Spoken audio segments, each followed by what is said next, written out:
Hello friends, I am Divya Mishra. I have secured rank 28 in UPSC Civil Service Examination 2020. I am also the All India Ethics, that is GS4 topper with the marks 129.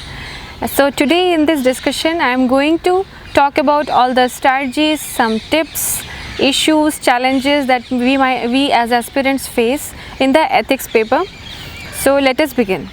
So first I am going to discuss about the ethics syllabus per se.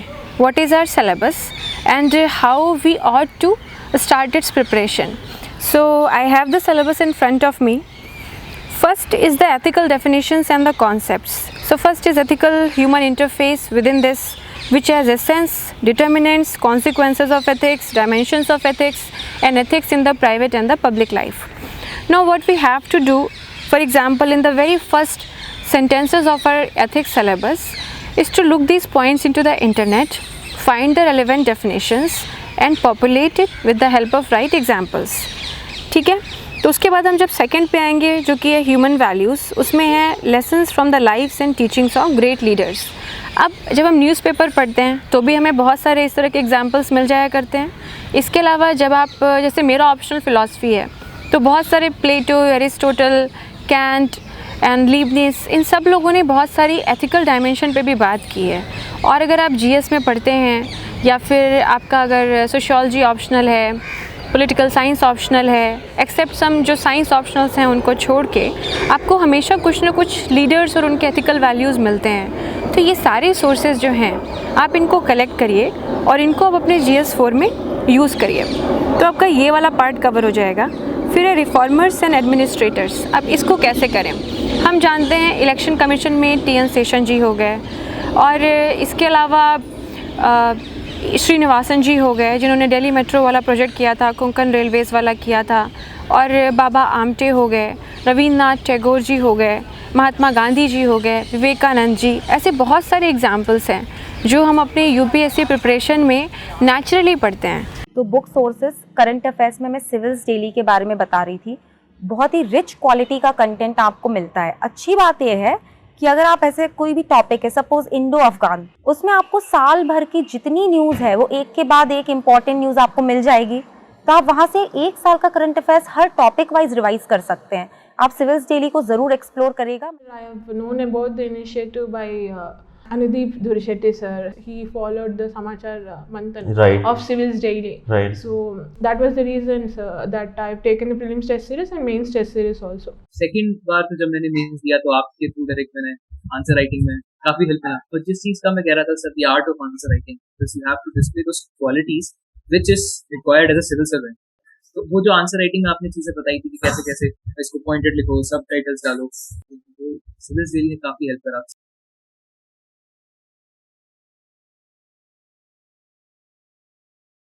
तो इस तरह से lessons आपको उनकी life से मिल जाएंगे. अब देखिए ये लेसन्स आपकी हेल्प कैसे करते हैं.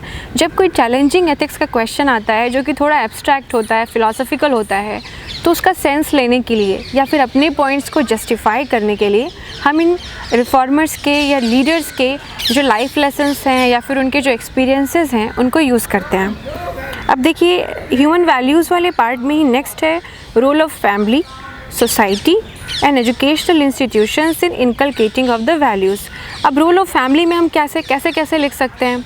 हम एग्जांपल दे सकते हैं कि अगर कुछ फैमिलीज़ हैं जिनमें एक रिग्रेसिव माइंडसेट है, पैट्रियार्कल अपब्रिंगिंग है, तो जो चिल्ड्रन उसमें होते हैं उनकी साइकी पे क्या नेगेटिव इफ़ेक्ट पड़ता है. और फिर जब ये चिल्ड्रन दूसरे जॉब में जाएंगे या फिर लीडर्स बनेंगे तो उनके जो डिसीजंस हैं उनमें उनका ये जो फैमिलियल इन्वायरमेंट है ये इम्पैक्ट करना शुरू कर देगा. उसी जगह कुछ ऐसे लीडर्स हैं जिनकी अपब्रिंगिंग की वजह से जो वैल्यूज़ उन्होंने फर्दर होल्ड की वो रिस्पॉन्सिबल हैं. फॉर एग्ज़ाम्पल बाबा आमटे, उनका एक एग्ज़ाम्पल मुझे अभी भी ध्यान है कि वो एक खिलौना था, उससे खेल रहे थे, उनकी मदर ने उनको दिया था, बहुत रिच फैमिली से थे और उस खिलौने में एक स्प्रिंग लगी हुई थी जिससे वो खिलौना बार बार नीचे जाता था. तो उन्होंने अपनी मदर से पूछा और मदर ने उनको समझाया कि ये स्प्रिंग इसलिए लगी है ताकि आपको हमेशा ध्यान रहे डाउन टू अर्थ रहना है, हमेशा ज़मीन से जुड़े हुए रहना है. तो इस तरह के एग्जाम्पल दे सकते हैं कि कैसे फ़र्क पड़ता है. आप अपनी लाइफ के पर्सनल एग्जाम्पल ले सकते हैं कि अगर आपके घर में कुछ चीज़ों को बहुत ज़्यादा वैल्यू दी जाती है, जैसे कि स्पिरिचुअलिटी हो गया या फिर फिलैंथ्रोपी हो गया, तो उसका कैसे आपकी डिसीजन मेकिंग में फ़र्क है। अगला है रोल ऑफ सोसाइटी। अब देखिए हमारी सोसाइटी में बहुत सारे प्रॉब्लम्स हैं, वो चाहे सेसेशनिस्ट टेंडेंसीज़ हो, एक्सट्रीमिज़म हो, टेररिज्म हो, नक्सलिज़म हो, लिंग्विस्टिक शॉविनिज़म हो, इन सब से सोसाइटी हमारी जूझ रही है, including the gender discrimination and the caste related issues. तो इस सोसाइटी में जो चैलेंजेस हैं, क्या वैल्यूज़ हैं, जैसे कि हम लोग उन वैल्यूज़ पे बिलीव करते हैं जो कि क्या हैं, अतिथि देवो भव और वसुधैव कुटुंबकम। तो हम सब इन सबको IR वगैरह में यूज़ करते हैं, सेम इनको हम एथिक्स में भी इस तरह से यूज़ कर सकते हैं। और फिर है educational institutions in inculcating values. अब जैसे कि मैं नवोदय विद्यालय से हूँ और ये जो लाइन है कि शिक्षार्थ आइए सेवार्थ जाइए, आपको हर नवोदय में लिखी हुई मिलेगी। इसका मतलब होता है come to learn and go to serve. ऐसे ही मैं IIM लखनऊ से हूँ, तो उनका जो मोटो है वो है सुप्रबंधे राष्ट्र समृद्धि, better management towards a better nation. So प्रज्ञानम ब्रह्म, जो कि 4 महावाक्यों में से एक है कि knowledge is the ultimate reality. तो इस तरह से अलग अलग एजुकेशनल इंस्टीट्यूट्स हैं। ये तो सिर्फ मैंने मोटो की बात की, पर सबका अपना एक प्रॉपर पर्पस है स्टूडेंट की लाइफ में। अगर एक स्टूडेंट है जो कि एक एप्रिशिएटिव इन्वायरमेंट में, एजुकेशनल इंस्टीट्यूट में पलेगा बढ़ेगा, तो जब वो बड़ा लीडर बनेगा, टीचर बनेगा, डॉक्टर बनेगा, इंजीनियर बनेगा, तो उसके कार्य प्रणाली में ये सारी जो वैल्यूज़ उसको अपनी फैमिली, सोसाइटी और साथ में एजुकेशनल इंस्टीट्यूट से मिली थी, ये शो होंगी। अब इसमें बहुत इंपॉर्टेंट ये है समझना कि ठीक है हमने सिलेबस देख लिया, हम समझ भी गए, पर इस पर क्वेश्चंस कैसे आते हैं। तो मैं आपसे रिक्वेस्ट करूँगी कि आप UPSC के प्रीवियस ईयर क्वेश्चन पेपर्स को देखिए और आपको प्रॉपर ये दिखेगा कि उन्होंने फैमिली और सोसाइटी इस तरह ये कैसे डिटरमाइन करते हैं आपकी वैल्यू इनकलकेशन को, उसको इम्पैक्ट करते हैं। तो हमने दूसरा पार्ट देख लिया। अब तीसरा है एटीट्यूड। एटीट्यूड के अंदर हमें क्या क्या पढ़ना होता है? Content, structure, function, its influence and relation with thought and behaviour, moral and political attitude, social influence and persuasion. अब कंटेंट, स्ट्रक्चर, फंक्शन तो बहुत ही static part of the syllabus है, ये आपको आप ऑनलाइन डालिए, आपको कहीं से भी मिल जाएगा गूगल से। Relation with thought and behaviour. अब एटीट्यूड क्या होता है? एटीट्यूड कहीं ना कहीं हमारी जो core and peripheral value system है उससे इम्पैक्ट होता है। और एटीट्यूड करता क्या है? हमारे बिहेवियर को इन्फॉर्म करता है। तो अगर किसी का बिहेवियर ऐसा है जो कि एग्रेसिव है, या किसी का बिहेवियर पैसिव है, किसी का बिहेवियर कंपैशनेट है, तो कहीं ना कहीं ये उसके वैल्यू सिस्टम्स और उसके एटीट्यूड की वजह से होता है। अब ये एटीट्यूड मोरल एटीट्यूड में भी हम बात कर सकते हैं और पॉलिटिकल एटीट्यूड में भी। मोरल एटीट्यूड हमें पता है कि जिसमें क्या होगा, kindness, love, compassion, equality, fraternity, appreciation for diversity, ये सब मोरल एटीट्यूड्स के पार्ट हैं। पर पॉलिटिकल एटीट्यूड क्या होता है? तो पॉलिटिकल स्पेक्ट्रम में सेंट्रिस्ट, लेफ्टिस्ट, राइट विंग, ये सारे पूरे फुल स्पेक्ट्रम होते हैं। आप कम्युनिज्म, डेमोक्रेसी, ये सब देखते हैं। तो आखिर पॉलिटिकल एटीट्यूड है हमारी कंट्री का, जैसे हम कहते हैं कि हम डेमोक्रेटिक रिपब्लिक हैं, चाइना में कम्युनिज्म है, कैपिटलिस्टिक भी कहीं ना कहीं डेमोक्रेटिक सिस्टम को इन्फॉर्म करता है। तो आप इन सारे एटीट्यूड्स को पढ़ेंगे और फिर उनका एक कंट्री वाइज एग्जाम्पल ले लीजिए, उस कंट्री के लॉस में क्या इसका इम्पैक्ट है। जैसे कि इंडिया का सेकुलरिज्म, इंडिया का जो सेकुलरिज्म है वो वेस्टर्न सेकुलरिज्म से बिल्कुल अलग है। हमारे यहाँ स्टेट और रिलीजन दोनों अलग अलग नहीं है, there is no watertight separation.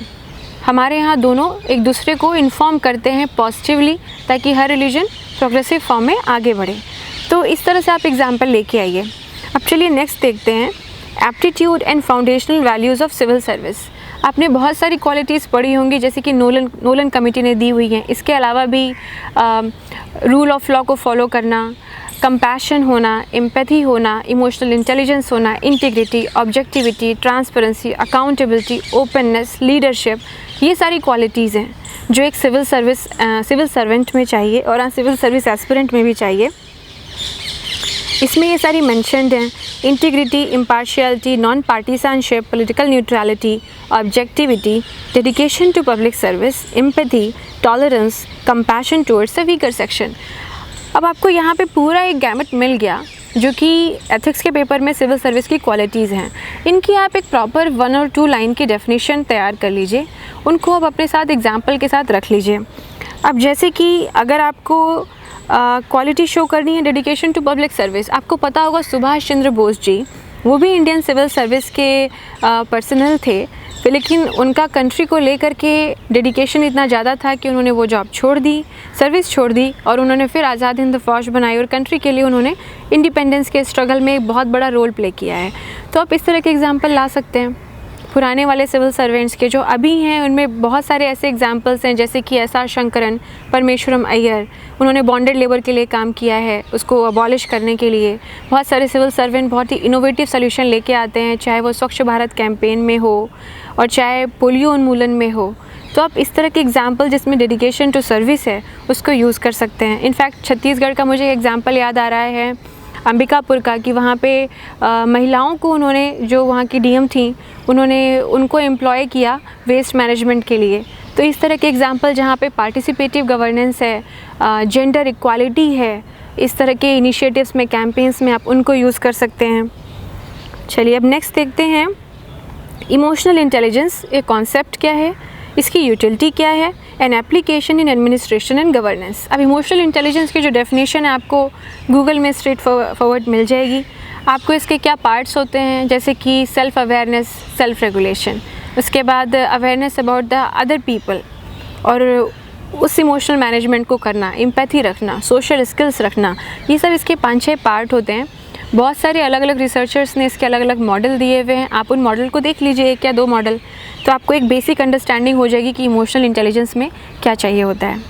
फिर उसके बाद है कि इसकी यूटिलिटी क्या है। तो बहुत सारे एग्जांपल्स हम देखते हैं जिसमें सिविल सर्वेंट्स इमोशनल इंटेलिजेंस को प्रॉपर यूज़ करके बड़ी बड़ी प्रॉब्लम्स को ईजिली सॉल्व कर लेते हैं।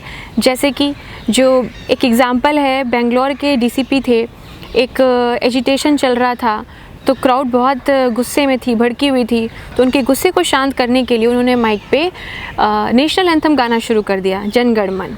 कुछ देर बाद क्राउड शांत हो गई और सब क्राउड डिस्पर्स हो गई, तो पूरा मामला ही शांत हो गया। अब ये है इफ़ेक्टिव यूज़ इमोशनल इंटेलिजेंस का। इस तरह के एग्जांपल्स यूज़ करके आप समझ सकते हैं कि क्या इसकी यूटिलिटी है।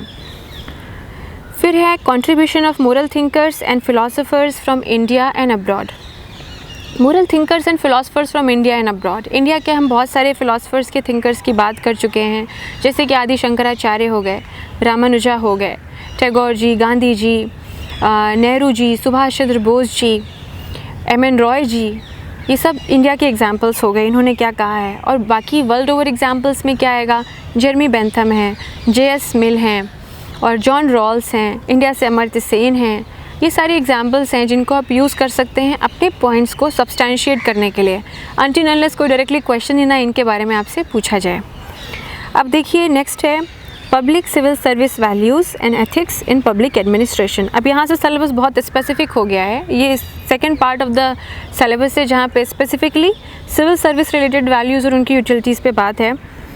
तो status and problems, ethical concerns and dilemmas in government and private institutions. तो क्या एथिकल डिलेमाज होते हैं, कन्फ्लिक्ट ऑफ इंटरेस्ट हो जाता है, पोस्ट सर्विस जो जॉब्स हैं वो हो जाती हैं, इन्फ्लुएंस पेडलिंग हो जाती है, करप्शन से रिलेटेड इश्यूज़ हैं, प्रॉबिटी, मल गवर्नेंस, बोनाफाइड मिस्टेक्स, मलाफाइड मिस्टेक्स, इस पर तो इनफैक्ट 2018 में क्वेश्चन भी आया था। तो ये सब इश्यूज़ आएंगे।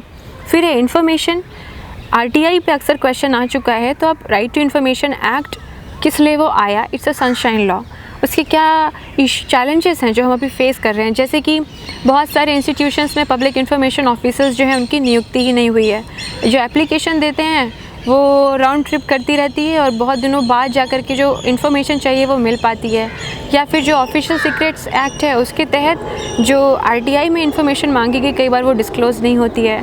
तो आप इसमें वैल्यू जजमेंट मत करिए, लेकिन आप जो चैलेंजेस है आरटीआई के उनको इस तरह से मेंशन कर सकते हैं। तो ये हमने बात की राइट टू इन्फॉर्मेशन एक्ट की, ये बहुत ही इंपॉर्टेंट पार्ट है एथिक्स का, क्योंकि इन्फॉर्मेशन एक्चुअली करती क्या है, it is a true democratisation force.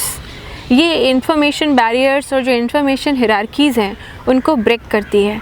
Information accountability लेके आती है, अकाउंटेबिलिटी क्रेडिबिलिटी लेके आती है, और जब इन सब का कॉम्बिनेशन बनता है तो जो जस्टिस है वो अपने ट्रू सेंस में सर्व होती है, डिलीवर होती है। बहुत सारे एप्लीकेशंस हैं, बहुत सारे सेंसिटिव इश्यूज़ हैं जो आरटीआई के थ्रू पता चले हैं, उनको आप एग्जांपल के थ्रू इसमें दिखा सकते हैं। फिर है, और हाँ, जो आरटीआई का इशू है इसको आप GS2 में भी पढ़ते हैं, जो गवर्नेंस वाला पोर्शन है, काफ़ी इन्फॉर्मेशन उधर से भी आप ले करके उसको लेवरेज कर सकते हैं एथिक्स में आंसर करने के लिए। लेकिन आप जब भी अपने जीएस को अपने एथिक्स में यूज़ करें तो थोड़ा ध्यान दें कि उसका अलाइनमेंट आंसर का एथिकल हो, अंडर टोन्स उसकी ओवर टोन्स भी एथिकल हो। फिर है code of ethics, code of conduct. इस पर भी क्वेश्चन आ चुका है, व्हाट इज़ द डिफरेंस। तो मॉडल कोड ऑफ कंडक्ट जो होता है, जो लग जाता है जिस समय इलेक्शन आने वाले होते हैं, वो एक एग्जांपल है कोड ऑफ कंडक्ट का। कोड ऑफ एथिक्स में क्या होता है कि इनफैक्ट पॉलिटिशियंस के लिए भी है, अलग अलग गवर्नेंस इंस्टीट्यूशंस के लिए है, अब्रॉड में भी बहुत सारे इंस्टीट्यूशंस में है। तो कोड ऑफ कंडक्ट जो है वो ज़्यादा स्पेसिफिक है, उसमें थोड़ा उसका स्कोप नैरो है पर स्पेसिफिसिटी हाई होती है। कोड ऑफ एथिक्स थोड़ा जनरिक इन नेचर होता है और उसका जो एम्बिट होता है वो बहुत लार्ज होता है। उसके बाद आएगा सिटीजन्स चार्टर। सिटीजन्स चार्टर क्या होता है, ये कोई भी इंस्टीट्यूट है वो अपने जो भी टाइम फ्रेम है ग्रीवेंस रिड्रेसल का, या फिर वो क्या क्या उसको सर्विसेज देनी है, सिटीजन्स उससे क्या एक्सपेक्ट कर सकते हैं, इसका पूरा एक स्टेटमेंट होता है। तो सिटीजन चार्टर बहुत इंपॉर्टेंट है, आपको सर्वोत्तम मॉडल में भी मिलेगा GS2 में, वहाँ से आप इसका कंटेंट सोर्स कर सकते हैं। फिर है वर्क कल्चर। तो वर्क कल्चर के बारे में बात करते हैं। वर्क कल्चर जो ब्यूरोक्रेटिक ऑर्गेनाइजेशंस का है, जो गवर्नमेंट मशीनरी का है, वो थोड़ा अलग होता है, और जो प्राइवेट ऑर्गेनाइजेशंस का है, जो कि मैक्सिमम फ्लैट होती हैं, टीम बेस्ड या मॉड्यूलर होती हैं, उनका अलग होता है। कई बार हम कहते हैं कि जो private organisations they are more efficient, government में रेड टेपिज्म की प्रॉब्लम है, रिटेल करप्शन की प्रॉब्लम है, ये सारे इश्यूज़ हैं। और ओवरऑल जो एम्प्लॉई हैं उनको मोटिवेशन डिमोटिवेशन डिटर्मिनेंट्स क्या हैं, और इनिशिएटिव्स लेने पे कितना प्रोत्साहन मिलता है, ये सारी चीज़ें कैसे इम्पैक्ट करती हैं। तो वर्क कल्चर में ये सारी चीज़ें आती हैं। आप एग्जांपल्स यूज़ कर सकते हैं, जैसे कि गूगल का कर लीजिए, फेसबुक का कर लीजिए, उनका वर्किंग एटमॉस्फेयर क्या है। या फिर गवर्नमेंट में भी बहुत सारे डिपार्टमेंट्स हैं जिन्होंने अपने सिटीजन चार्टर्स लॉन्च किए हैं, या फिर जो फाइल मैनेजमेंट के लिए काम कर रहे हैं, सुप्रीम कोर्ट ई कोड के लिए, टेली कोड के लिए, ये सब काम कर रही है, वीडियो कॉन्फ्रेंसिंग हो रही है। और कोविड के बाद तो डिजिटल मोड बहुत ही स्पीड के साथ शुरू हो गया है। तो ये सारी जो चीज़ें हैं आप अपने वर्क कल्चर के अंदर मेंशन कर सकते हैं।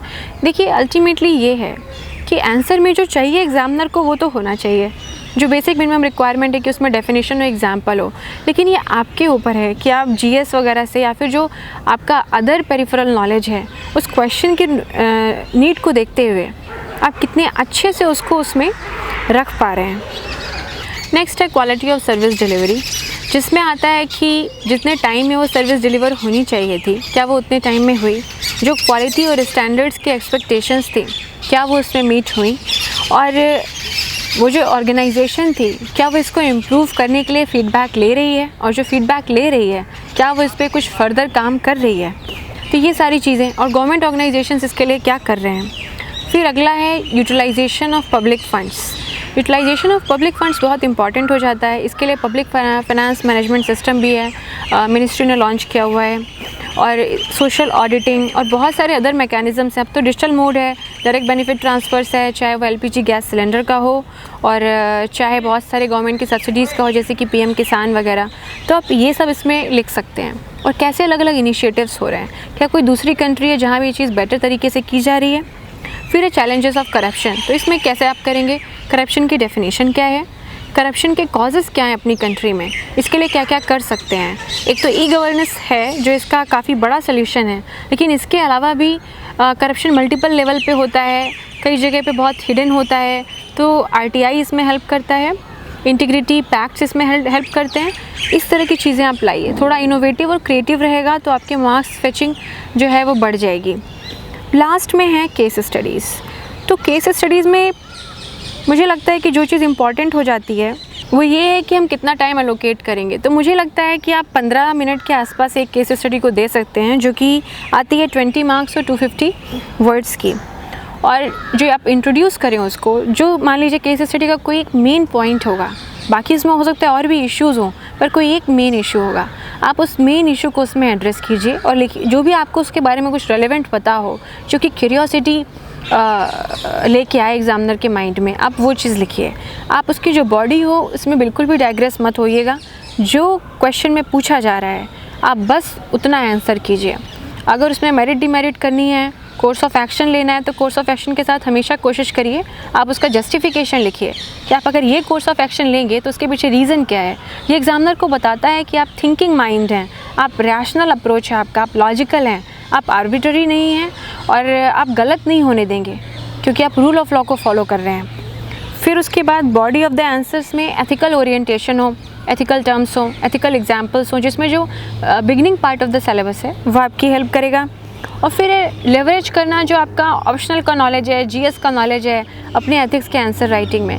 कंक्लूजन में आप अक्सर यूज़ कर सकते हैं अगर सुप्रीम कोर्ट ने कोई जजमेंट दिया है, अगर आपके पास कोई फंडामेंटल ड्यूटी है, DPSPs हैं, कोई कोट है किसी एथिकल फ़िलासफ़र का, आप इन सब को यूज़ करके उसको कंक्लूड कर सकते हैं। अब मेरे पास कुछ क्वेश्चंस हैं जो प्रीवियस ईयर्स में पूछे गए हैं। मैं एक और चीज़ डिस्कस करना चाहूँगी, एक है कंफर्ट विद एब्स्ट्रैक्टनेस। हम अभी जीएस में देख रहे हैं पिछले 3 साल से, तो आई कैन से कि कोटेशंस आते हैं जो बहुत एब्स्ट्रैक्ट होते हैं और उनको हमें लिखना होता है। तो क्वेश्चन जनरली ये होता है कि कोटेशंस ये दिए हुए हैं and bring out what it means to you in the present context. अब इसमें 2 पार्ट हैं, या what it means to you और दूसरा है प्रेजेंट कॉन्टेक्स्ट में। तो अगर क्वेश्चन पूछा गया था इस बार कि the best way to find yourself is to lose yourself in the service of others, it is by Mahatma Gandhi. तो सबसे पहले आप ये लिखिए कि सर्विस होती क्या है, आप डिफ़ाइन करिए सर्विस को। फिर सेकंड आप ये लिखिए कि find yourself, finding ourself होता क्या है, हमारा ट्रू सेल्फ क्या है, हम इसको क्या समझते हैं। कहा जाता है कि वैल्यू हमारी लाइफ में वो होती है, सक्सेस हमारी लाइफ में वो होती है जो हमारी लाइफ किसी दूसरे के लिए वैल्यूबल हो। तो इसलिए जब, और वो वैल्यूबल दूसरे के लिए कब होगी, जब हमने कोई सर्विस दी हो उनको। इसलिए सर्विस ही हमारी लाइफ को वैल्यूबल बनाती है। कहते हैं ना, परोपकाराय इदम शरीरम, this body is made for परोपकार, to do good work, to do the just work. तो आप इस तरह से इसको बिगिन करिए। फिर है best way to find yourself is to lose yourself in the service of others. अब आप एग्जाम्पल दीजिए, कुछ किन किन लोगों ने दूसरों की सर्विस में खुद को इमर्स कर लिया। जैसे कि महात्मा गांधी जी, उन्होंने पूरी लाइफ डेडिकेट कर दी अपना लॉयर का प्रोफेशन छोड़ करके कंट्री के फ्रीडम स्ट्रगल में।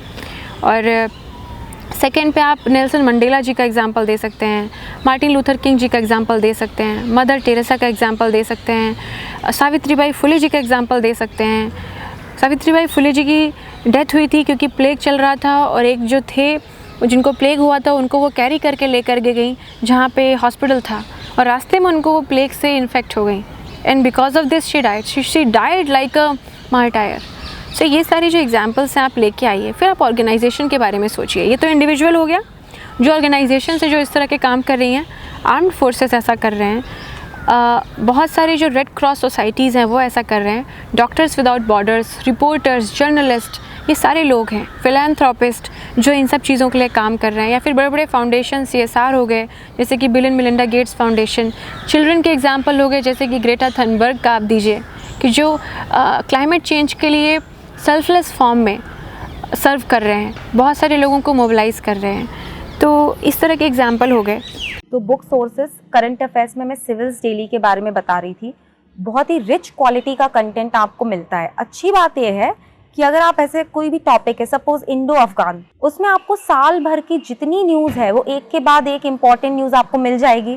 तो आप वहाँ से 1 साल का करंट अफेयर्स हर टॉपिक वाइज रिवाइज कर सकते हैं। आप सिविल्स डेली को ज़रूर एक्सप्लोर करेगा। I have known about the initiative by Anudeep Dhurishetty sir. He followed the Samachar Manthan of Civils Daily. Right. So that was the reason, sir, that I've taken the prelims test series and mains test series also. Second बार तो जब मैंने mains दिया तो आपके through direct मैंने answer writing में काफी हेल्प मिला। तो जिस चीज का मैं कह रहा था sir, the art of answer writing, this you have to display those qualities which is required as a civil servant.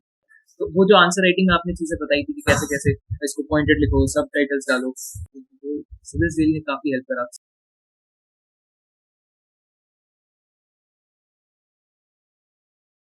तो इसके अलावा एक और क्वेश्चन चलिए देख लेते हैं। A system of morality which is based on relative emotional values is a mayor illusion, a thoroughly vulgar conception which is nothing sound in it and nothing true, Socrates ने बोला है। तो इसका मतलब ये है कि morality which is based on relative emotional values, अगर आपकी जो इमोशनल वैल्यूज़ हैं वो रिलेटिव हैं, इसका मतलब ये है कि आप कुछ टाइम के लिए मोरल हैं, कुछ टाइम के लिए नहीं, अपने लिए मोरल हैं, फैमिली के लिए मोरल हैं, दूसरों के लिए नहीं। तो इस तरह की मोरालिटी एक इल्यूजन है। जो सच है वो सच है, जो झूठ है वो झूठ है।